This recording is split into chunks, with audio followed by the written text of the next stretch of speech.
अख्तर्स educational academy welcomes you all, जो करता है आपके साथ ऐसे टॉपिक पर डिस्कशन जिसका थ्योरेटिकल अप्रोच हार्डली और रेयरली कहीं अवेलेबल हो। आज के वीडियो क्लास में हम जिस टॉपिक पर डिस्कशन करेंगे वो टॉपिक मैथमेटिक्स का ब्रांच ट्रिग्नोमेट्री का चैप्टर मेजरमेंट ऑफ एंगल्स है, यानी कोणों की माप। मेजरमेंट ऑफ एंगल्स पे हम बात करेंगे, डिस्कस करेंगे, लेकिन पहले हम रिकॉल करते हैं एंगल को। एंगल क्या है? What is angle? एंगल का जो बेसिक ज्योमेट्री से हमें आइडिया है वो यही है कि किसी भी पॉइंट से अगर दो रे निकल रहा हो, दो किरणें निकल रही हों, तो वहाँ पर जो कॉर्नर जैसा शेप बनता है, फिगर बनता है, वही कहलाता है एंगल, और उसी को हम कोण कहते हैं। या फिर किसी पॉइंट पर, किसी बिंदु पर अगर दो किरणें आ रही हों, दो रेज आ रहे हों मिलने के लिए, तो भी उस पॉइंट पर जो कॉर्नर जैसा, कोने जैसा शेप बनता है, आकृति बनती है, तो उसको कहते हैं एंगल, उसको कहते हैं कोण। बेसिक ज्योमेट्री से हमें एंगल का यही आइडिया है। इसको हम डायग्राम में यहाँ पर शो करते हैं। ये है वो डायग्राम जिसमें OA और OB दो रेज हैं, दो किरणें हैं जो पॉइंट O से निकल रहे हैं, और इसलिए इस पॉइंट O पर इनके निकलने से यहाँ पर जो कॉर्नर जैसा शेप देख रहे हैं हम, इसको हम देख लें यहाँ से यहाँ तक, यही कॉर्नर जैसा शेप कहलाता है एंगल, इसी को हम कहते हैं कोण। तो कोण का जो हमें आइडिया है बेसिक ज्योमेट्री से वो यही है, हम इसको जानते हैं। लेकिन आज हम एंगल को अलग तरीके से देखेंगे, एक न्यू पॉइंट ऑफ व्यू से इंट्रोड्यूस करेंगे। इस डायग्राम में जो हम OA रे देख रहे हैं, इस OA रे में O इसका एंड पॉइंट है और A एरो हेडेड है। तो OA एंड पॉइंट को हम फिक्स रखते हुए अगर A जो एरो हेडेड है इसको रोटेट कराएं, घुमावें चाहे इस तरह से या इस तरह से, तो इसके घूमने से जो ये रे जहां पर अपना पोजीशन लेगा, फाइनल पोजीशन, वह पोजीशन भी इस इनिशियल पोजीशन के रेस्पेक्ट में एक यहाँ पर फिगर बनाएगा, एक आकृति बनाएगा। उसी फिगर को हम एंगल कहेंगे, उसी आकृति को हम कोण कहेंगे। तो ये है एंगल को इंट्रोड्यूस करने का एक अलग तरीका। अब हम इसी को डिफिनेशन की तरह लेते हैं और यहाँ से फिर हम प्रोसीड करते हैं। तो ये है एंगल का डिफिनीशन, इसकी परिभाषा, जिसको हमने अभी अभी स्टेट किया था, कहा था। अब इसके अकॉर्डिंग हम यहाँ पर इस डायग्राम में देखें, जैसा कि पहले भी देख चुके थे, तो ये OA रे अगर पॉइंट O के अबाउट में इसको फिक्स रखते हुए यहाँ से ये रोटेट करना शुरू कर दे, घूमना शुरू कर दे, या तो ऊपर की तरफ या नीचे की तरफ, अभी हम ऊपर की तरफ ले रहे हैं, तो यहाँ पॉइंट O पर जो यहाँ पर शेप बन रहा है कॉर्नर जैसा, उसी को हम एंगल कहेंगे। तो ये एंगल जो है इस रे का इस पोजीशन में आने के बाद देखा जाएगा। ये जो एंगल बन रहा है, ये फिगर जो बन रहा है, कब देखा जाएगा? जब ये रे अपने इस पोजीशन से यहाँ से ये घूमते हुए यहाँ पर पहुँच जाएगा, तब इसको हम देखेंगे और तब कहेंगे कि यह एक एंगल बना, एक कोण बना। इसके लिए हम यहाँ पर इस तरह का शेप दे करके समझते हैं। ये यहाँ से घूमते हुए यहाँ आया और ये एरो दे करके हम बता रहे हैं कि यहाँ पर जो कॉर्नर बन रहा है वही हमारे लिए एंगल है, उसी को हम एंगल कहेंगे। तो अब इसके रोटेशन के लिए, जैसा कि अभी हम कह रहे थे कि ये ऊपर की तरफ भी रोटेट कर सकता है, घूम सकता है, और ये नीचे की तरफ भी रोटेट कर सकता है, घूम सकता है। तो इसके रोटेशन के अकॉर्डिंग, इसके रोटेशन के डायरेक्शन के बेसिस पे एंगल को हम कैटेगराइज कर सकते हैं। जो एंगल इसके इस तरह से रोटेट करने से बन रहा है, जैसा कि यहाँ पर बन रहा है, तो ये एंगल एंटी क्लॉकवाइज में इसके रोटेशन से बन रहा है, तो ये एंगल कहलाएगा पॉजिटिव एंगल। लेकिन अगर यह रे इस पॉइंट के अबाउट में नीचे की तरफ घूमे, नीचे की तरफ रोटेट करे, तो जब एंगल बनेगा यहाँ पर इसके नीचे की तरफ रोटेट करने से, तो इसका रोटेशन क्लॉकवाइज कहलाएगा और इसलिए वो एंगल निगेटिव होगा। जैसा कि अब हम इसे नीचे की तरफ रोटेट करते हुए दिखलाएंगे और फिर उसी को हम कहेंगे कि यह एंटी क्लॉकवाइज नहीं, क्लॉकवाइज ने रोटेट किया है, इसलिए जो एंगल बन रहा है वो पॉजिटिव नहीं, निगेटिव है। तो इस तरह से एंगल यहाँ पर दो कैटेगरी में कैटेगराइज हो गए, पॉजिटिव एंगल और निगेटिव एंगल। यहाँ पर हम देख रहे हैं पॉजिटिव, क्योंकि इसका रोटेशन जो हो रहा है वो यहाँ इस डायरेक्शन में हो रहा है जो एंटी क्लॉकवाइज डायरेक्शन है, और इसी का रोटेशन जो यहाँ पर हो रहा है, यहाँ पर नीचे की तरफ हो रहा है, वो क्लॉकवाइज डायरेक्शन है। तो क्लॉकवाइज डायरेक्शन से बना हुआ एंगल जो है वो निगेटिव, और एंटी क्लॉकवाइज डायरेक्शन में जो रोटेशन हो रहा है उससे बना हुआ एंगल पॉजिटिव। ये हम हमेशा याद रखेंगे। इस तरह से अब ये क्लियर भी हो गया कि इस रे का इस डायरेक्शन में जो रोटेशन हो रहा है वो एंटी क्लॉकवाइज हो रहा है, और इसी रे का अगर इस डायरेक्शन में रोटेशन हो रहा है तो क्लॉकवाइज हो रहा है। तो एंटी क्लॉकवाइज में रोटेशन से बना हुआ एंगल पॉजिटिव और क्लॉकवाइज में रोटेशन से बना हुआ एंगल निगेटिव। अब हम इसे याद रखते हुए यहाँ से अब आगे बढ़ते हैं और फिर देखते हैं कि ये जो रे का रोटेशन है वो कब किस क्वाड्रेंट में रहता है और उस क्वाड्रेंट में रहने पे वो एंगल का वैल्यू क्या होता है। इस बोर्ड के प्लेन को एक्स एक्सिस और वाई एक्सिस के हेल्प से हमने 4 इक्वल पार्ट्स में डिवाइड कर दिया।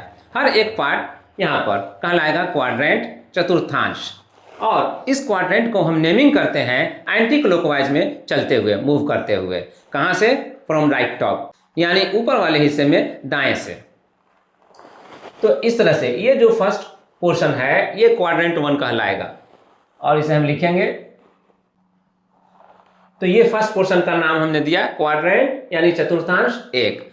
क्वाड्रेंट के लिए हमने शॉर्ट फॉर्म लिया है। इसी तरह से यहाँ से अब एंटी क्लॉकवाइज में चलते हुए हम यहाँ इस पोर्शन में आएंगे, तो ये इस पोर्शन वाला जो है वो क्वाड्रेंट कहलाएगा क्वाड्रेंट 2, क्वाड्रेंट 2।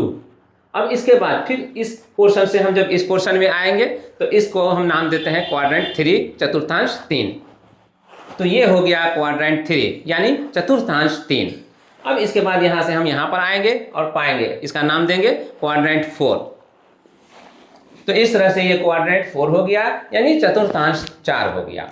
तो इस तरह से ये पूरे बोर्ड के प्लेन को हमने क्वाड्रेंट 1, क्वाड्रेंट 2, क्वाड्रेंट 3 और क्वाड्रेंट 4 में डिवाइड कर लिया। अब हम ये देखेंगे कि इसमें जो रे है, रोटेटिंग रे, वो अपना इनिशियल पोजीशन हम यहाँ पर लेंगे एक्स एक्सिस के अलोंग। तो इनिशियल पोजीशन जब हम उसको एक्स एक्सिस के अलोंग लेंगे तो फिर एक्स एक्सिस पर जब शुरू करेगा चलना तो ये इनिशियल एंगल लिया जाएगा 0। तो ये जो लाइन है वो 0 का रहेगा, 0। अगर हम डिग्री में ले रहे हैं तो 0 डिग्री वाला लाइन होगा ये एक्स एक्सिस। तो यहाँ से स्टार्ट करेगा चलना। जब वो रे चलता हुआ यहाँ पर वाई एक्सिस पे पहुँच जाएगा तो ठीक 90 डिग्री का एंगल बन जाएगा। तो ये जो होगा वो 90 डिग्री वाला पोजीशन होगा। और फिर उसके बाद जब यहाँ से रोटेटिंग रे आगे बढ़ना शुरू करेगा तो वो इस क्वाड्रेंट में आएगा, इस पोर्शन में आएगा। और इस पोर्शन में आने पर जब यहाँ इस एक्स एक्सिस के साथ कहीं पर टच करेगा, मीट करेगा, तो ये एक्सिस ठीक इस 0 डिग्री के अपोजिट है। 0 डिग्री के अपोजिट वाला एंगल 180 डिग्री। तो 180 डिग्री होगा तो ये 180 डिग्री वाला लाइन हो गया ये। और अगर वो रे यहाँ से चलता हुआ फिर यहाँ तक आ जाता है तो फिर इसमें यहाँ पर ये जो लाइन है वो ठीक इस वाई एक्सिस का अपोजिट एंड है। तो ये अपोजिट एंड है तो 90 डिग्री के बाद ये नीचे जो आएगा वो 270 डिग्री आएगा। तो 270 डिग्री वाला लाइन होगा ये, इसको मेंशन कर दीजिए 270 डिग्री, 270 वाला ये लाइन हो गया। अब इसके बाद भी वो रोटेट करना जारी रखता है, कंटिन्यू रखता है, तो वो यहाँ पर इस लाइन को, एक्स एक्सिस को वंस अगेन जा करके मीट करेगा, टच करेगा। तो वैसे केस में यहाँ पर जब आएगा तो 270 से आगे बढ़ता हुआ यहाँ पर जो 0 डिग्री वाला लाइन देख रहे हैं, अब हम 0 डिग्री नहीं कहेंगे, 0 डिग्री तब कहते हैं जब स्टार्ट करता है। अब हम कहेंगे यहाँ पर 360 डिग्री, यहाँ पर एंड हो रहा है। इस पोजीशन पर आकर के इसका रोटेशन कंप्लीट हो रहा है, तो इसको हम कहेंगे 360 डिग्री का लाइन। ठीक है, तो 0 डिग्री और 360 डिग्री दोनों एक ही लाइन को हम कहते हैं। बस फर्क क्या है कि 0 डिग्री स्टार्टिंग पोजीशन के लिए और 360 डिग्री कंप्लीट रोटेशन के लिए। क्लियर? इस तरह से रोटेटिंग रे अगर यहाँ से स्टार्ट करता है तो ये तो खैर इनिशियल पोजीशन है, 0 डिग्री हम इसको लाइन लेंगे। लेकिन रोटेट करता हुआ ये रे अगर यहाँ से यहाँ तक जो जा रहा है वाई एक्सिस तक, तो उसके पहले तक जहां भी रहेगा वो 90 डिग्री से कम का एंगल शो करेगा। तो 0 डिग्री और 90 डिग्री के बीच में वो एंगल रहेगा। फर्स्ट क्वाड्रेंट का एंगल 0 डिग्री और 90 डिग्री के बीच का एंगल रहेगा। ठीक है, हम इसको एक डायग्राम के जरिए यहाँ पर शो कर रहे हैं। अब इसको देख लीजिए, इस डायग्राम में ये रे जो आया है अब यहाँ पर, यहाँ से जो इनिशियल पोजिशन था यहाँ से रोटेट करता हुआ यहाँ पर पहुँचा है। मान लीजिए ये पोजिशन बी है, तो इस बी पोजिशन पर पहुँचने पर जो एंगल यहाँ सेंटर पर बन रहा है, ओरिजिन पर बन रहा है, तो ये एंगल जो है वो इस 0 डिग्री और इस 90 डिग्री दोनों के बीच में कहीं पर है ये एंगल। तो ये फर्स्ट क्वाड्रेंट का एंगल हो गया। इसके बाद भी अगर ये रे रोटेट करना कंटिन्यू रखता है तो फिर वो कंटिन्यू करते हुए यहाँ पर आएगा, वाई एक्सिस को क्रॉस करेगा और तब इस क्वाड्रेंट में इंटर करेगा। जब इस क्वाड्रेंट में इंटर करेगा तो अब उसका पोजीशन कहाँ पर रहता है उसको हम यहाँ पर देखेंगे। इस तरह से ये रोटेटिंग रे जो है वो यहाँ से कंटिन्यू करता है रोटेट करना, और रोटेट करते हुए वो यहाँ पर पहुँच रहा है पोजीशन सी लेने के लिए। और इस तरह से जो अब ओ भी था पहले यहाँ पर इस क्वाड्रेंट में, अब उसका नाम यहाँ पर देंगे ओ सी। ओ सी रे जो होगा वो फाइनल पोजीशन वाला होगा जो यहाँ पर आया है। तो यहाँ पर आने के बाद अब ये एंगल कितना बना रहा है इनिशियल पोजीशन के साथ, अब देखेंगे। तो इनिशियल पोजीशन इसका एक्स एक्सिस के अलोंग हम लेकर चल रहे हैं। तो यहाँ से हम देखेंगे कि यहाँ तक आने में कौन सा एंगल बन रहा है। तो यहाँ पर हम इनिशियल पोजीशन के साथ यही एंगल बना रहा है, ये फाइनल पोजीशन वाला रे, रोटेटिंग रे। तो ये जो एंगल होगा वो सेकेंड क्वाड्रेंट का एंगल होगा, क्योंकि ये जो पोजीशन है वो सेकेंड क्वाड्रेंट में है।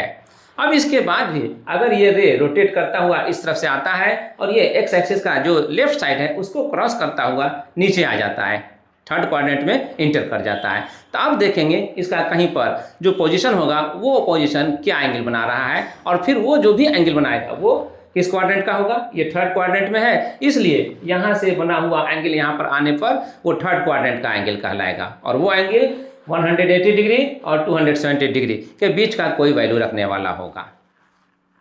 तो यहाँ से पोजीशन सी से ये रे ओ ए रोटेट करता हुआ आता है, थर्ड क्वाड्रेंट में इंटर करता है और किसी टाइम वो यहाँ पर है। तो यहाँ पर रहने से अब ये जो फाइनल पोजीशन हुआ है इस रे का, रोटेटिंग रे का, तो वो एंगल कितना बना रहा है इनिशियल पोजीशन से हम उसे देखेंगे। इनिशियल पोजीशन जो एक्स एक्सिस का राइट साइड है उससे देखेंगे। तो यहाँ से हम लेंगे और यहाँ पर आएंगे, तो इस तरह से आ रहे हैं। तो ये जो एंगल बन रहा है, एंगल बनता हुआ दिख रहा है, ये एंगल जो बनेगा वो कहलाएगा थर्ड क्वाड्रेंट का एंगल। क्लियर। अब इसके बाद हम आते हैं ये देखने के लिए कि अगर यहाँ से भी वो रोटेट करना कंटिन्यू रखता है और कंटिन्यू रखते हुए वो इस क्वाड्रेंट में इंटर करता है, यानी ये क्वाड्रेंट 4 है, तो क्वाड्रेंट 4 में इंटर करता है और यहाँ पर जिस पोजीशन को टेकअप करता है, अचीव करता है, वहाँ पर कितना एंगल बन रहा है वो हम देखें। तो रोटेटिंग रे को हम क्वाड्रेंट 4 में जो पोजीशन दे रहे हैं वो ये पोजीशन दे रहे हैं, पोजीशन ई। यहाँ पर पोजीशन था, यहाँ पर पोजीशन था सी, यहाँ पर डी लिखेंगे, डी, और इसके बाद यहाँ से कंटिन्यू रखते हुए यहाँ पर जब आ रहे हैं तो इसका नाम रखेंगे ई। तो अब यहाँ तक आने पर जो एंगल बन रहा है वो फोर्थ क्वाड्रेंट का एंगल होगा, और ये एंगल कहाँ से मेजर किया जाएगा, एक्स एक्सिस के राइट साइड, एक्स एक्सिस के पॉजिटिव डायरेक्शन से रोटेट करता हुआ ये रोटेटिंग रे इस तरह से यहाँ पर पहुँचता है इस पोजीशन में। तो इस पोजीशन में पहुँचने पर जो एंगल बन रहा है वो ये बन रहा है, ये फोर्थ क्वाड्रेंट का एंगल होगा। ये एंगल फोर्थ क्वाड्रेंट का है, इसलिए इसका लिमिट क्या होगा, 270 डिग्री से लेकर के 360 डिग्री के बीच में कोई भी वैल्यू ये अचीव कर सकता है, अटेन कर सकता है।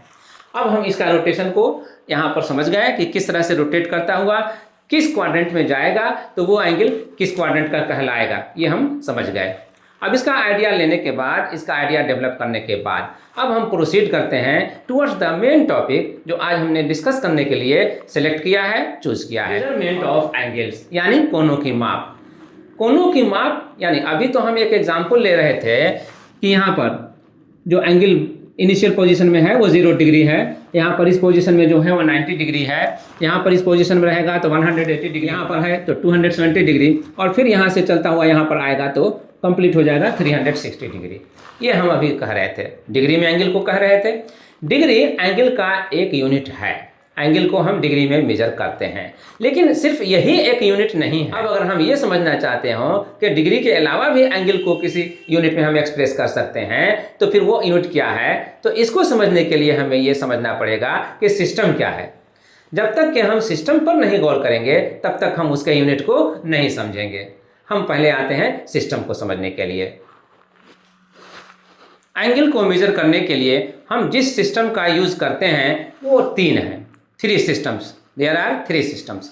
तो 3 सिस्टम में एक सिस्टम है डिग्री का, एक डिग्री का सिस्टम है, और इसमें हम किसी एंगल को किस तरह से मेजर करने के बाद एक्सप्रेस करते हैं वो मेथड ये दिखलाया गया है। अंडर ब्रैकेट जो भी मेजरमेंट लेने पर वैल्यू आता है, न्यूमेरिकल वैल्यू, उसको लिखते हैं, और उसके बाद उसके ऊपर ब्रैकेट के ऊपर यहाँ पर स्मॉल साइज 0 देते हैं, उसको पढ़ते हैं डिग्री। तो ये जो भी एंगल आएगा उतना डिग्री का ये एंगल कहलाएगा। और इसके बाद अब आते हैं ग्रेड को समझने के लिए। ग्रेड में भी जो एंगल को हम मेजर करते हैं उसका न्यूमेरिकल वैल्यू को अंडर ब्रैकेट लिखेंगे यहाँ पर, और उसके ऊपर हम ये स्मॉल लेटर जी लिखेंगे, पढ़ेंगे ग्रेड। तो जो भी न्यूमेरिकल वैल्यू है उसके साथ हमें कहना है ग्रेड। इसके बाद थर्ड सिस्टम है रेडियन। रेडियन का सिस्टम। तो रेडियन में अगर एंगल का न्यूमेरिकल वैल्यू हम लिखेंगे तो पहले यहाँ पर अंडर ब्रैकेट जो भी है वो लिख देंगे और उसके ऊपर हम यहाँ पर लिखेंगे small letter C, C circular, C for circular. तो या तो ये लिखेंगे या फिर अंडर ब्रैकेट में जो भी न्यूमेरिकल वैल्यू है वो लिखने के बाद हम यहाँ पर RAD दे के डॉट दे देते हैं, पढ़ते हैं रेडियन। तो इस तरह से हम रेडियन में आने वाले एंगल को एक्सप्रेस करते हैं। तो अब डिग्री हो गया, ग्रेड हो गया और रेडियन हो गया, ये तीनों सिस्टम जो हैं एंगल को मेजर करने के लिए वो तीनों एक दूसरे से रिलेटेड भी हैं या नहीं हैं, अब हम इस पर फोकस करेंगे, इसको फोकस करेंगे यानी इसको डिस्कस करेंगे। लेकिन इससे पहले हम एक एंगल को, बेसिक एंगल को इंट्रोड्यूस करने जा रहे हैं और वो एंगल है राइट एंगल, समकोण। ये राइट एंगल ही इन तीनों सिस्टम को एक दूसरे से कनेक्ट करता है, लेकिन कैसे समझना हमें ये है। Let's proceed. राइट एंगल को समझने के लिए हमने एक डायग्राम को स्केच किया है। इस डायग्राम में ये जो पॉइंट शेप है उसको हम एज्यूम करेंगे कोई ऑब्जेक्ट, वो ऑब्जेक्ट जो सस्पेंड किया जाता है किसी थ्रेड के हेल्प से, तो ये थ्रेड होगा, इसको हम थ्रेड एज्यूम करेंगे। अब ये ऑब्जेक्ट सस्पेंड किया गया है जो, अब उस ऑब्जेक्ट को हम देखेंगे अर्थ सरफेस पे ला करके। ये अर्थ सरफेस पे लाने के बाद वो कितना एंगल बना रहा है अर्थ सरफेस के साथ, या फिर अर्थ सरफेस के पैरेलल में हम एक सरफेस लेंगे, फिर हम देखेंगे कि उस सरफेस के साथ उस ऑब्जेक्ट को जो सस्पेंड किया गया है टच कराएंगे, तब देखेंगे कि वो कितना एंगल बना रहा है। लेफ्ट साइड से देखिए या राइट साइड से देखिए, लेकिन देखना है कि एंगल कितना बना रहा है। जो भी एंगल बन रहा होगा वो हम अभी नहीं जानते हैं कि कितना बनेगा, लेकिन कहेंगे उसी को वन राइट एंगल यानी एक समकोण। ठीक है, इसको अंडरस्टैंड करने के लिए अब हम एक सिंपल सा एक्सपेरिमेंट कर रहे हैं। Try to understand the experiment. हम इस एक्सपेरिमेंट को परफॉर्म करने के लिए, अंडरस्टैंड करने के लिए हम इस ऑब्जेक्ट को ले रहे हैं जो इस वायर के हेल्प से सस्पेंडेड है। इसी वायर को हम थोड़ी देर के लिए थ्रेड एज्यूम कर लेंगे और अब देखेंगे कि ये ऑब्जेक्ट सस्पेंडेड कंडीशन में अर्थ सरफेस के साथ कितना एंगल बना रहा है। तो जितना एंगल बनाएगा हम उस एंगल को ही कहेंगे वन राइट एंगल।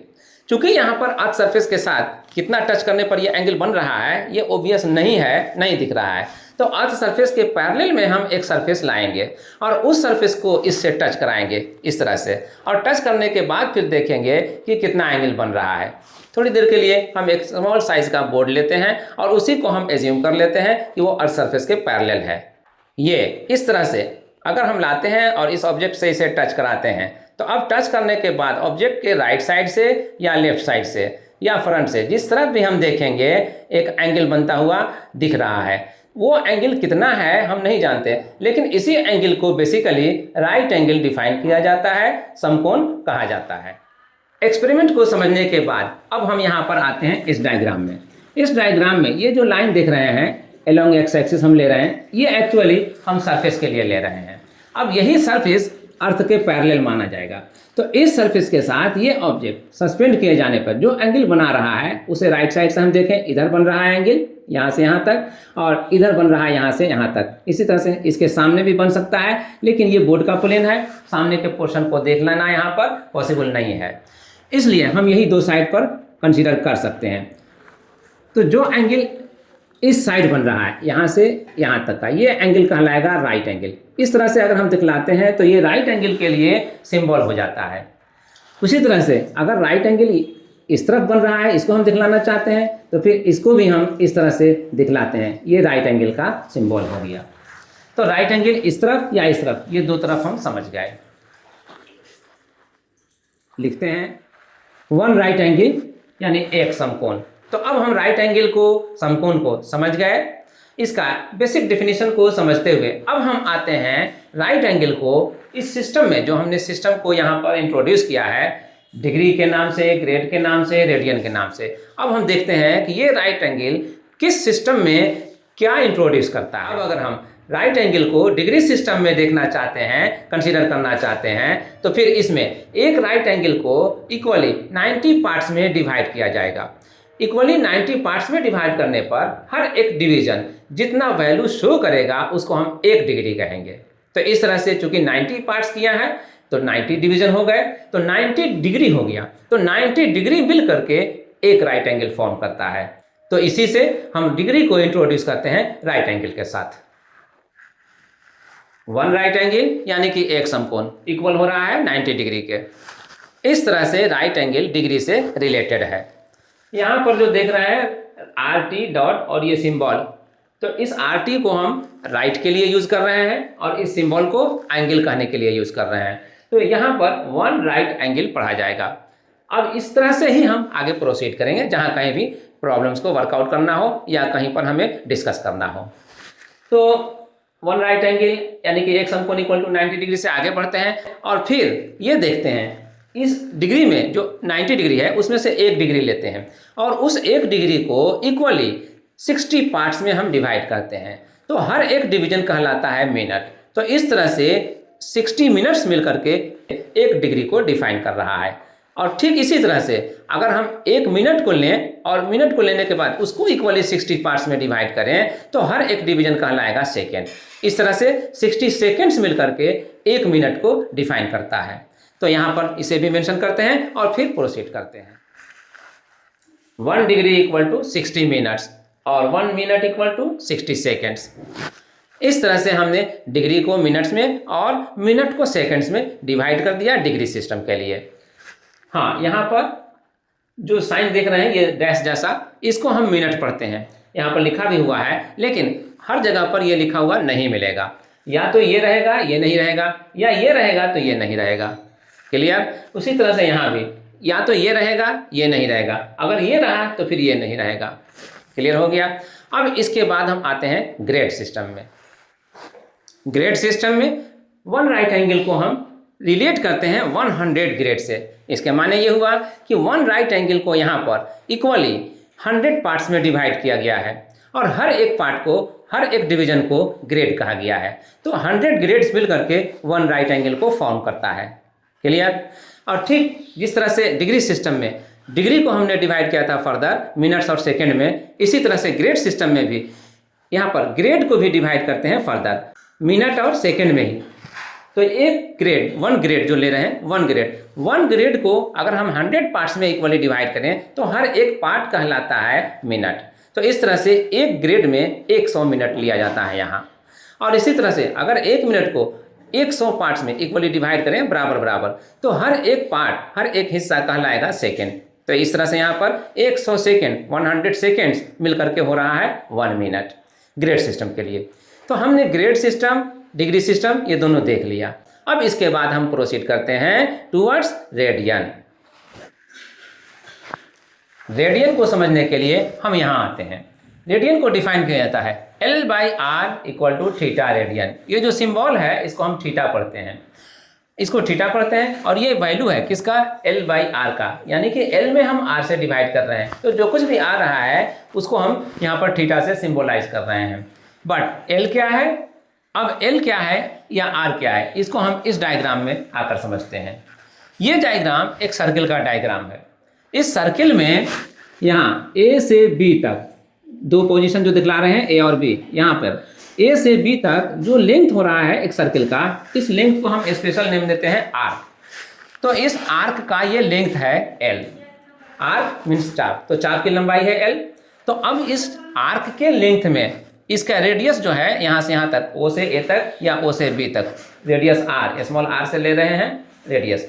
तो इस लेंथ L में हम डिवाइड करेंगे किससे? R से, रेडियस R से। तो इस लेंथ L में हम इस R से डिवाइड कर रहे हैं यहाँ पर इस डिफिनीशन में। तो जो कुछ भी आ रहा है वो एक वैल्यू है और उसी वैल्यू को हम रेडियन में पढ़ते हैं और वो एंगल के लिए लिया जाता है। ये एंगल यहाँ पर हम देख रहे हैं पॉइंट O पर, सेंटर O पर, सर्किल के सेंटर O है, वहाँ पर ये एंगल बन रहा है, थीटा से सिंबलाइज है, तो ये एंगल हो गया। तो इतना रेडियन। तो सिंपल सा मीनिंग है रेडियन को डिफाइन करने का कि किसी भी सर्किल में जाइए और उस सर्किल में कोई लेंथ ले लीजिए आर्क का, उस लेंथ को उसके रेडियस से डिवाइड कीजिए। जो भी डिवाइड करने से आएगा वही कहलाएगा उतना रेडियन, पढ़ा जाएगा उतना रेडियन। जो आएगा उसको वैल्यू देंगे और उस वैल्यू के साथ हम पढ़ेंगे रेडियन, तो वो उतना रेडियन कहा जाएगा। क्लियर? अब इससे पहले कि हम आगे बढ़ें, थोड़ा यहाँ पर एक स्पेशल केस लेते हैं L के लिए और फिर उसके बाद हम आते हैं अपने पॉइंट पर। यहाँ पर L का जो स्पेशल केस ले रहे हैं वो 2πr के लेंथ के बराबर ले रहे हैं। 2πr क्या होता है? तो हमें याद आता है कि 2πr is called circumference of circle. किसी भी सर्किल का ये सरकमफेरेंस होता है, यानी वृत्त की परिधि। तो वृत्त की परिधि हो या सर्कल का सरकमफेरेंस हो, ये टोटल लेंथ होता है। तो टोटल लेंथ जो होता है सर्किल का यानी कि सरकमफेरेंस, वो सर्किल का लार्जेस्ट आर्क कहलाता है। सबसे बड़ी चाप की लंबाई वो होती है। हम इसी को यहाँ पर ले रहे हैं। अब यहाँ पर अगर L = 2πr ले रहे हैं तो इसमें हम अब देखेंगे कि L/r से जो थीटा यहाँ डिफाइन हो रहा है एंगल, वो एंगल कितना के बराबर आता है, L/r। इस L/r का वैल्यू पाने के लिए हम यहाँ पर क्या करते हैं, इस L को जो स्पेशल केस में ले रहे हैं 2πr, इसमें हम डिवाइड करते हैं। किससे? r से। डिवाइड करने में यानी कि सिंप्लीफाई करने में अब हमें मिलता है 2π, ये वैल्यू आया 2π। तो ये जो 2π आया L/r का वैल्यू आया, तो ये L/r का वैल्यू आया, तो ये क्या है, L/r = थीटा। तो इसके माने ये हुआ कि ये जो 2π है वो भी है थीटा। तो हम यहाँ पर कहेंगे देयरफॉर थीटा = 2π, लेकिन यहाँ पर थीटा किसके साथ रिलेटेड है, रेडियन के साथ। रेडियन यहाँ पर देना ज़रूरी है, तो रेडियन दे दिया।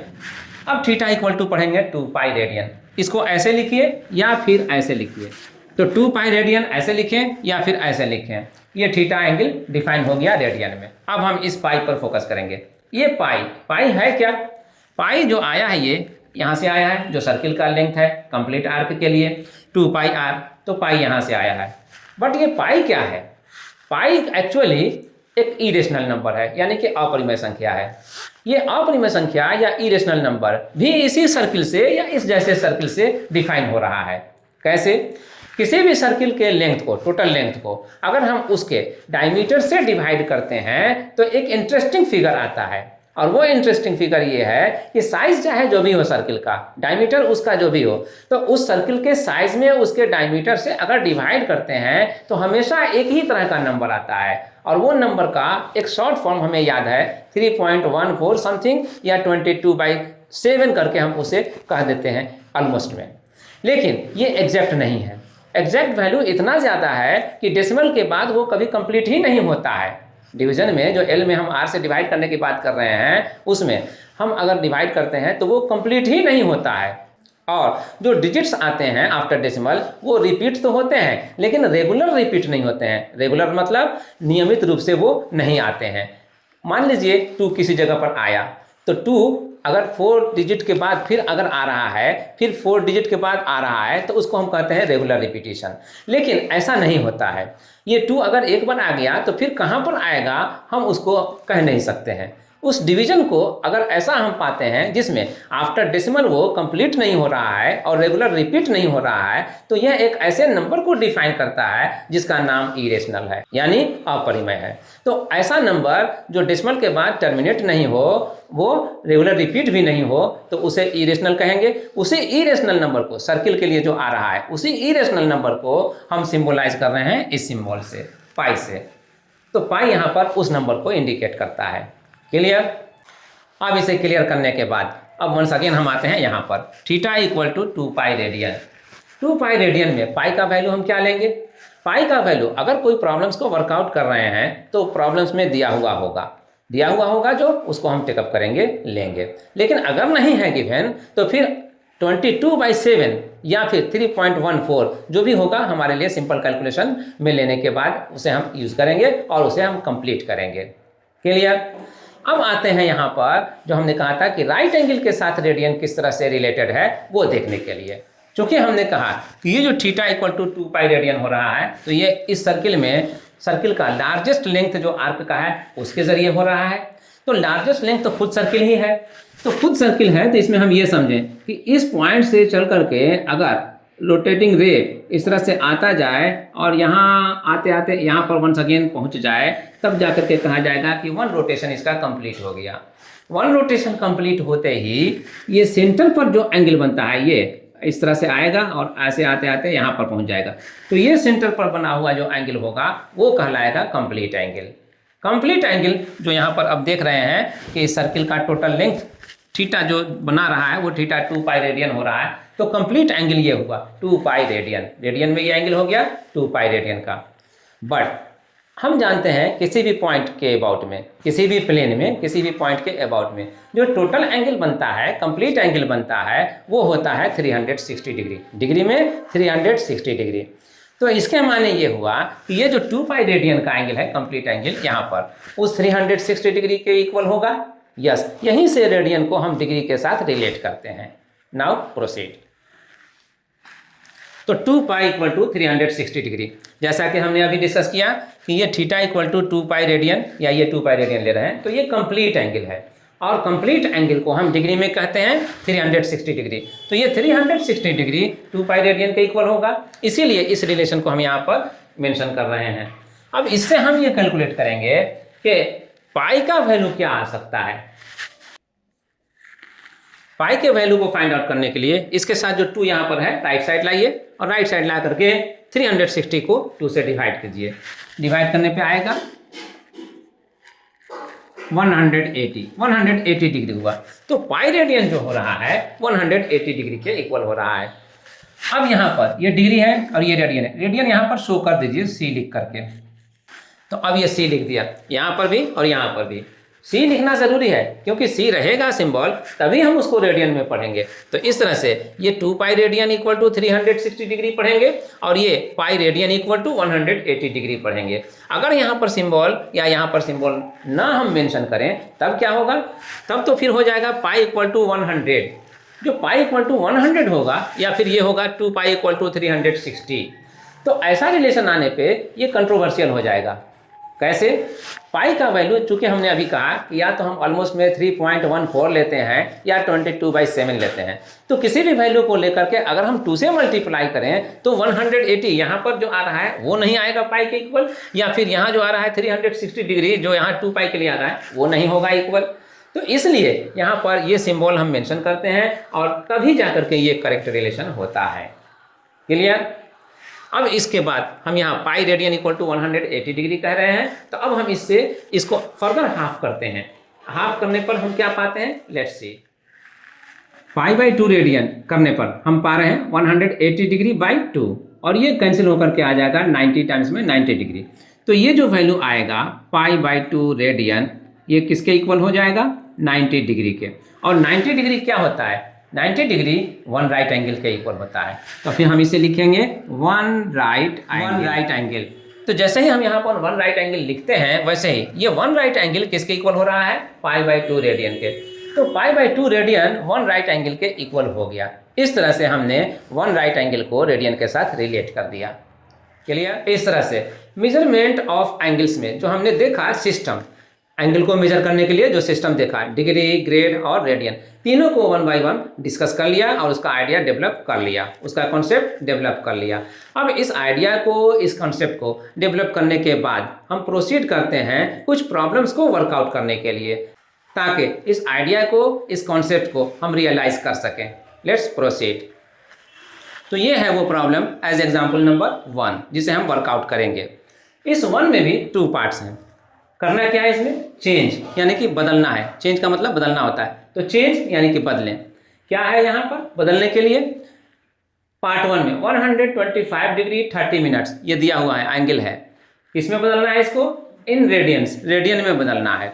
और यहाँ पार्ट 2 में 2.5 रेडियंस इन डिग्रीज, किसमें बदलना है इसको, डिग्री में। तो ये रेडियन में एंगल है और डिग्री में बदलना है, ये डिग्री में एंगल है और रेडियन में बदलना है, यही करना है। लेकिन यहाँ पर ये भी दिया हुआ है, यहाँ पर जब हम इसमें वर्कआउट करेंगे और इसमें कहीं पर पाई का यूज होगा तो वहाँ पर पाई का वैल्यू हमें लेना है 3.1416, ये गिवन है, दिया हुआ है। और जब हम इसको वर्कआउट करेंगे और इसमें पाई का यूज होगा तो वहाँ पर हमें पाई का वैल्यू 3.14159 लेना है, ये दिया हुआ है। अगर नहीं दिया हुआ होता तो फिर हम अपनी मर्जी से 22/7 या 3.14 लेकर प्रोसीड करते, बट यहाँ दिया हुआ है, हमें यही लेना है। क्लियर? तो अब हम इसे वर्कआउट करते हैं और वर्कआउट करने में हम सबसे पहले वर्कआउट करते हैं इस पार्ट 2 को। तो अब इस एंगल को 2.5 रेडियन को हमें डिग्री में चेंज करना है। डिग्री में चेंज करने के लिए हम उस रिलेशन का हेल्प लेंगे जिसमें हमने देखा था कि किस तरह से डिग्री रेडियन के साथ रिलेटेड है। उसमें हमने पाया था 2 पाई रेडियन 360 डिग्री के इक्वल और पाई रेडियन 180 डिग्री के इक्वल और पाई/2 रेडियन 90 डिग्री के इक्वल। यहाँ पर जो सिंपल है हम यूज़ करेंगे, पाई इक्वल टू 180 डिग्री को यूज़ करना सिंपल है, हम इसी से प्रोसीड करते हैं। Pi radian equal to 180 degree. तो 1 radian equal to 180 by pi ये लिखेंगे और तब ब्रैकेट करने के बाद अब डिग्री देंगे। अब 1 रेडियन का ये वैल्यू डिग्री में मिल गया, तो यहाँ पर हमें 2.5 रेडियन है दिया हुआ क्वेश्चन में, 2.5 रेडियन है, इसी को हमें डिग्री में चेंज करना है। तो इसको डिग्री में चेंज करने के लिए अब डायरेक्टली इसको इस 1 रेडियन के वैल्यू से जो डिग्री में है मल्टीप्लाई करते हैं। 2.5 इंटू 180 बाई पाई और ब्रैकेट के बाद ऊपर में डिग्री, तो ये इतना डिग्री हो गया। अब इसमें करने को क्या रहा, जो करने को है अब यहाँ से जो पाई का वैल्यू यहाँ पर देख रहे हैं दिया हुआ है उसको यहाँ पर पुटअप करेंगे और 2.5 इंटू 180 जो न्यूमरेटर में आ रहा है उसको हम मल्टीप्लाई करेंगे। मल्टीप्लाई करने पर ये 180 का जो जीरो है उस जीरो से ये डेसिमल रिमूव हो जाएगा, तब 25 इंटू 18 रहेगा और 25 इंटू 18 करने पर हमें मिलता है 450। तो ये 450 आएगा। पाई का वैल्यू यहाँ से 3.14159 ये लेंगे और तब इसको डिग्री में कन्वर्ट करेंगे। अब ये मैटर बनता है सिंप्लीफिकेशन का। सिंप्लीफिकेशन में ये डेसिमल जो हम डिनोमिनेटर में देख रहे हैं इसको हम रिमूव करेंगे। रिमूव करने के बदले में डेसिमल के बाद जो 1 2 3 4 5 डिजिट हम देख रहे हैं उसके बदले में न्यूमरेटर में 50 हम इंसर्ट करेंगे। क्लियर? डेसिमल को रिमूव किया और तब जो 50 हमें इंसर्ट करना था उसको भी इंसर्ट किया। अब आया न्यूमरेटर 45000000 ये इतना आया और बाई में जो रह गया डिनोमिनेटर वो 314159 इतना नंबर रह गया। तो अब हम इससे इस न्यूमरेटर में डिवाइड करेंगे और डिवाइड करने से जो आएगा देखते हैं क्या आता है। तो ये आया, हमने 45000000 को 314159 से डिवाइड किया तो ये हमें आ रहा है। ये डिवीजन कंप्लीट नहीं हो रहा है, कंप्लीट नहीं होगा। आफ्टर डेसिमल हमने 3 डिजिट तक डिवाइड किया है, आगे भी कर सकते हैं लेकिन अभी छोड़ते हैं। और इसमें अब देखते हैं कि जो भी डेसिमल के बाद है, डेसिमल से पहले वाला जो फिगर होगा वो कंप्लीट डिग्री में होगा। तो ये 143 जो आ रहा है वो कंप्लीट डिग्री में है। तो हम इसके लिए जो अब लिखेंगे तो 143 डिग्री तो लिख देंगे, लेकिन आफ्टर डेसिमल जो है वो कंप्लीट नहीं है, फ्रैक्शन है। तो फ्रैक्शन में रहने की वजह से अब उसको डिग्री में हम एक्सप्रेस नहीं करेंगे, उसको हम डिग्री सिस्टम में जो यूनिट है स्मॉलर यूनिट मिनट में कन्वर्ट करेंगे। मिनट में कन्वर्ट करने के लिए हम क्या करेंगे 0.239 और इसके बाद आगे जो होता वो उसको अलग करेंगे और उसको हम 60 से मल्टीप्लाई करेंगे। 1 डिग्री 60 मिनट्स के इक्वल होता है, इसलिए ये जो डेसिमल हो रहा है आफ्टर डेसिमल जो डिजिट है उतना डिग्री कितने मिनट के बराबर होगा उसके लिए हम 60 से मल्टीप्लाई करेंगे।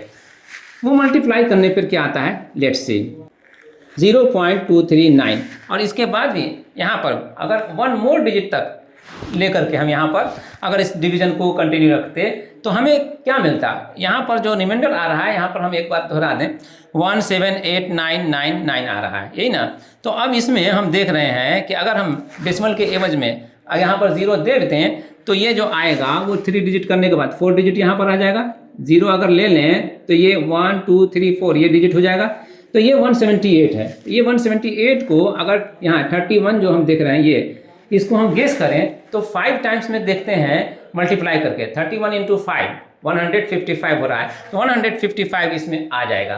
तो ये डिवीजन 5 टाइम्स तक जाएगा। तो 5 भी हम ले ही लेते हैं, यहाँ पर 5 ले लेते हैं और वो 5 यहाँ पर ले लेते हैं। अब ये 0.2395 को हम क्या करेंगे, चूँकि अभी ये डिग्री में है इसलिए मिनट में कन्वर्ट करने के लिए 60 से मल्टीप्लाई करेंगे। 60 से मल्टीप्लाई करने के बाद अब ये मिनट में आ जाएगा। तो मिनट में आ जाएगा। अब कितना आया मिनट में 60 आएगा। मल्टीप्लाई करने में 60 का जो 0 है उसकी वजह से डेसिमल 1 डिजिट राइट आएगा। तो राइट लाने पर अब हुआ 2.395 और इसको मल्टीप्लाई करेंगे 6 से। 6 से मल्टीप्लाई करने पे प्रोडक्ट आया 14.370। तो ये जो आया 14, ये 14 कंप्लीट मिनट में हुआ वैल्यू, एंगल का मिनट में वैल्यू हुआ 14।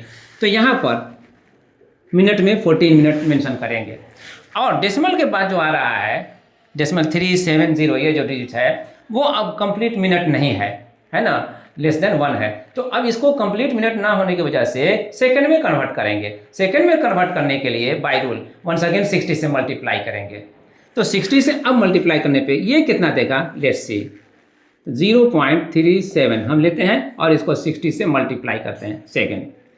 इस जीरो की वजह से डेसिमल यहाँ आएगा 3.7 और इसको 6 से मल्टीप्लाई कीजिए, ये आया 22.2, ये आ रहा है, तो ये सेकेंड में होगा। अब 22.2 पॉइंट के बाद जो डिजिट आ रहा है वो इग्नोरेबल है, 5 से कम है इसलिए इग्नोर कर सकते हैं।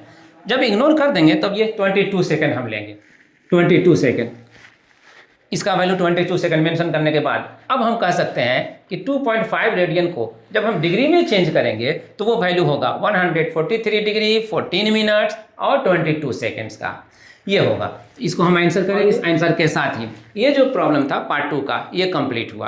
अब हम आते हैं पार्ट 1 की तरफ। पार्ट 1 में जो 125 डिग्री 30 मिनट्स का एंगल है इसे चेंज करना है रेडियन में, तो 125 डिग्री 30 मिनट्स को हम चेंज करेंगे रेडियन में। लेकिन इसके लिए भी ही हम उस रिलेशन का यूज़ करेंगे जो रिलेशन हम डिग्री और रेडियन के बीच देख चुके हैं। रिलेशन है 180 degree equal to pi radian, यही था pi radian equal to 180 degree. हम इसी से स्टार्ट कर रहे हैं और 180 degree equal to pi radian से हम ये फाइंड आउट करेंगे कि 1 डिग्री का वैल्यू रेडियन में कितना होगा। 1 डिग्री का वैल्यू रेडियन में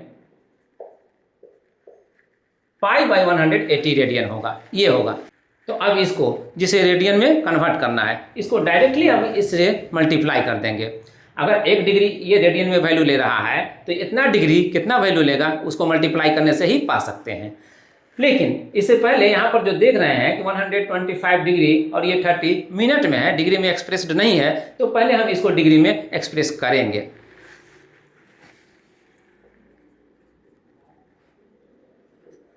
तो 125 डिग्री को सेपरेट कर दीजिए और 30 मिनट्स जो है उसको डिग्री में कन्वर्ट कीजिए। डिग्री में कन्वर्ट करने के लिए क्या करेंगे, रिलेशन हमारे पास है 60 मिनट्स इक्वल टू 1 डिग्री, इसलिए अगर 1 मिनट का वैल्यू निकालना चाहें तो 1/60 डिग्री हो जाएगा। तो अब 1 मिनट का वैल्यू ये हो रहा है, यहाँ पर 30 मिनट्स है, तो 30 मिनट का वैल्यू डिग्री में कितना होगा उसके लिए डायरेक्टली इससे मल्टीप्लाई करेंगे। इससे मल्टीप्लाई करने का मतलब इसको 60 से डिवाइड करेंगे, तो अब ये डिग्री में हो गया। अब ये वैल्यू आया 125 डिग्री प्लस 1/2 डिग्री। अब इसको दोनों को हम ऐड करें तो ऐड करने के बाद पाएंगे 251/2, डायरेक्टली मैं लिख दे रहा हूँ 251/2 डिग्री इतना। अब इसको हमें रेडियन में कन्वर्ट करना है, तो अब ये जो इतना डिग्री है अब इसको डायरेक्टली इस 1 डिग्री वाला वैल्यू जो रेडियन में है इससे मल्टीप्लाई करेंगे। तो इसे मल्टीप्लाई करने पे मिलेगा 251/2 इंटू पाई बाई 180, ये, और ब्रैकेट करने के बाद यहाँ पर सी ले दीजिए। अब इसे सिंप्लीफाई करेंगे, रेडियन में लाने के लिए इसको सिंप्लीफाई करेंगे। सिंप्लीफाई करने के लिए यहाँ पाई का वैल्यू हमें चाहिए, पाई का वैल्यू हम यहाँ से लेंगे 3.1416, और फिर यहाँ डिनोमिनेटर में 2 और 180 है, हम क्या करेंगे, इससे 2 को 180 से मल्टीप्लाई कर दिया और पाया 360। अब 360 से डिवाइड करेंगे, जो यहाँ न्यूमिनेटर में प्रोडक्ट आएगा उसको। पहले हम इसका प्रोडक्ट फाइंड आउट करते हैं। प्रोडक्ट ये आया 31416 को 251 से मल्टीप्लाई करते हैं तो प्रोडक्ट ये आता है। लेकिन यहाँ पर डेसिमल है, तो डेसिमल है तो यहाँ पर डेसिमल पुट कीजिए और उसके बाद 1 2 3 4 डिजिट लेकर के यहाँ से 1 2 3 4 डेसिमल यहाँ पर दे दीजिए। 788.5416 आ रहा है। अब इसी को डिवाइड करेंगे हम 360 से। 360 से डिवाइड करने पे हमें मिल रहा है 2.19 और यहाँ रिमाइंडर 14। अब इसको इंक्रीज करने के लिए हमें क्या चाहिए, यहाँ से जो 1 है यहाँ पर डिजिट उसको लाना है, 1 लाएंगे। 141 हो गया। 141 अभी भी ये 360 से कम है, लेस है, तो इसको इंक्रीज करने के लिए एक और डिजिट ये जो 6 है वो भी लाना होगा। तो जब लाएंगे ये 6 तो बदले में हम ये सेकंड डिजिट ला रहे हैं इसके लिए, इसके बदले में यहाँ पर पहले एक 0 देना पड़ेगा। तो अब तो ये 0 आ गया।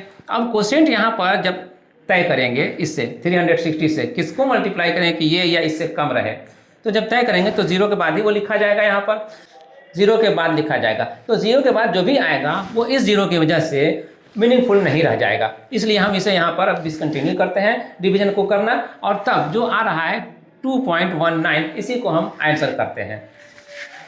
और इसलिए जो हम लेकर चले थे यहाँ 125 डिग्री 30 मिनट इक्वल टू, तो ये इक्वल टू हो जाएगा 2.19 रेडियन।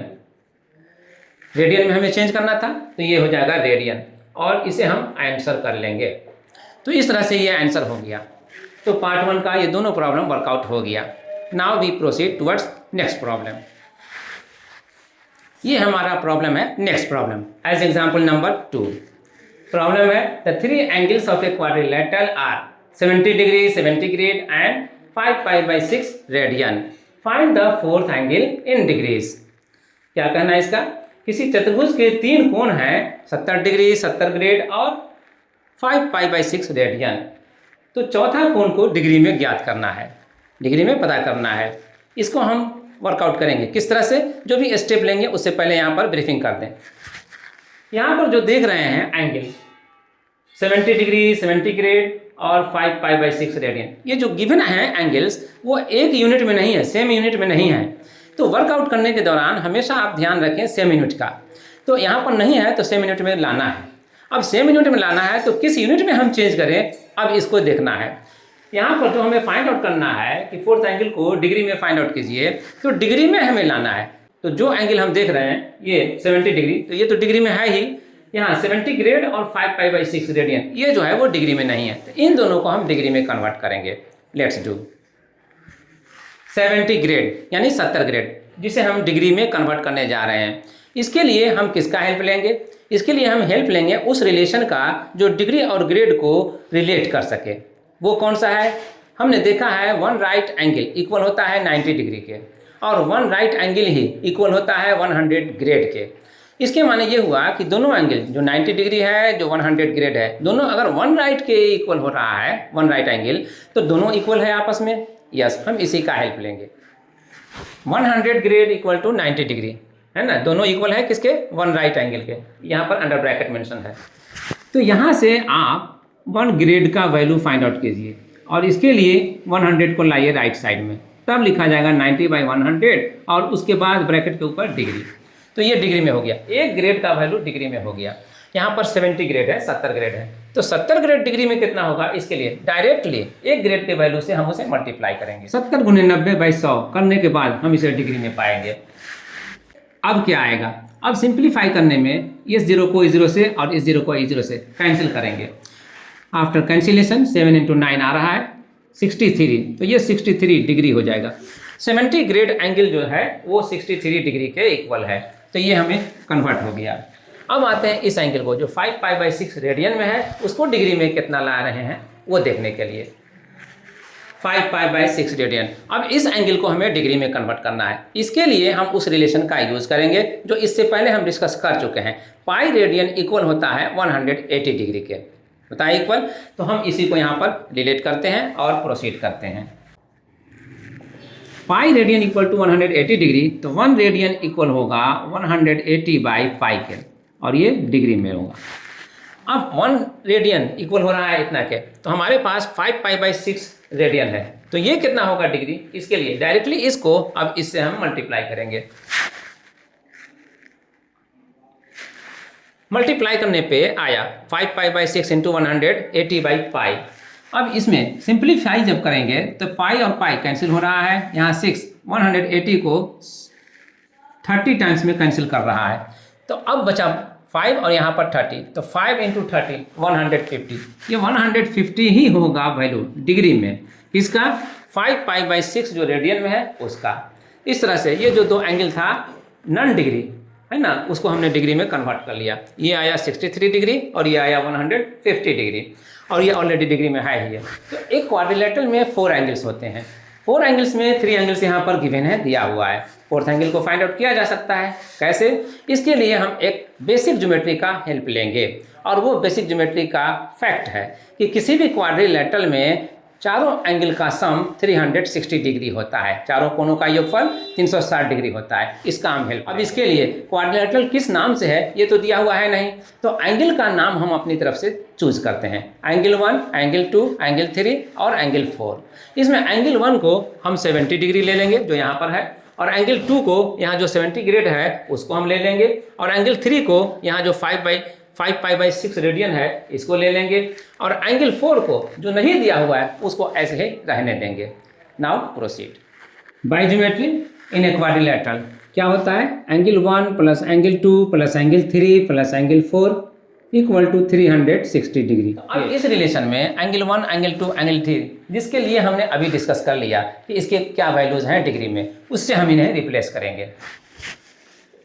देयरफॉर एंगल 1 को अब हम लिखेंगे 70 डिग्री प्लस एंगल 2 को हम लिखेंगे यहाँ जो सेंटीग्रेड है उसका डिग्री में 63 तो 63 डिग्री, और एंगल 3 को यहाँ जो ये रेडियन में है और इसका डिग्री वैल्यू है 150 तो 150 डिग्री लिखेंगे। एंगल 4 एज इट इज रहने देंगे। एंगल 4 इक्वल टू सब मिल करके 360 डिग्री 360। अब इसमें सिंप्लीफाई करने पर हम पाते हैं कि इन तीनों को ऐड करने पर क्या मिलेगा, ये 283 डिग्री ये आएगा, और तब एंगल 4 को ऐड करके लिखेंगे 360 डिग्री। ये अब एक इक्वेशन हो गया एंगल 4 के लिए। तो इसे सोल्व करने के लिए एंगल 4 के लिए एंगल 4 इक्वल टू लिखेंगे 360 डिग्री माइनस 280 को राइट साइड लाएंगे, और तब आफ्टर सब्ट्रैक्शन जो हम पाएंगे वो 77 डिग्री ये पाएंगे। तो इसलिए एंगल 4 जो आया चौथा कोण ये 77 डिग्री आया, 77 डिग्री आया, और हम इसी को आंसर करेंगे। आंसर इस तरह से ये प्रॉब्लम जो हमने एग्जाम्पल 2 के नाम पर लिया था वर्कआउट करने के लिए ये कंप्लीट हुआ, कंक्लूड। इसी के साथ आज का जो टॉपिक हमने लिया था डिस्कस करने के लिए मेजरमेंट ऑफ एंगल्स यानी कोणों के माप, ये डिस्कशन भी यहाँ पर कंप्लीट हुआ, कंक्लूड हुआ। हमने इसमें सीखा किसी एंगल को मेजर करने का हमारे पास कौन कौन सा सिस्टम है, जिसमें हमने देखा डिग्री सिस्टम, ग्रेड सिस्टम और रेडियन सिस्टम। ये तीनों एक दूसरे से किस तरह रिलेटेड हैं हमने इसका भी आइडिया लिया, इसका भी कॉन्सेप्ट लिया। अब ये आपके लिए कितना यूज़फुल हुआ ये तो अब अपने आप को एसेस करके ही पता कर सकते हैं। असेसमेंट के लिए, सेल्फ असेसमेंट के लिए आप 5 प्रॉब्लम्स किसी बुक से लीजिए और उसको वर्कआउट कीजिए। अगर 5 में 3 या 3 से ज़्यादा प्रॉब्लम्स वर्कआउट होते हैं इसका मतलब ये हुआ कि आपके अंदर कॉन्सेप्ट डेवलप हो गया है, एंगल्स का मेजरमेंट पर कॉन्सेप्ट डेवलप हो गया है। अगर 3 से कम होता है तो इसके माने आपके अंदर कहीं ना कहीं पर अभी डाउट है, कहीं ना कहीं पर कोई कॉम्प्लिकेशन है।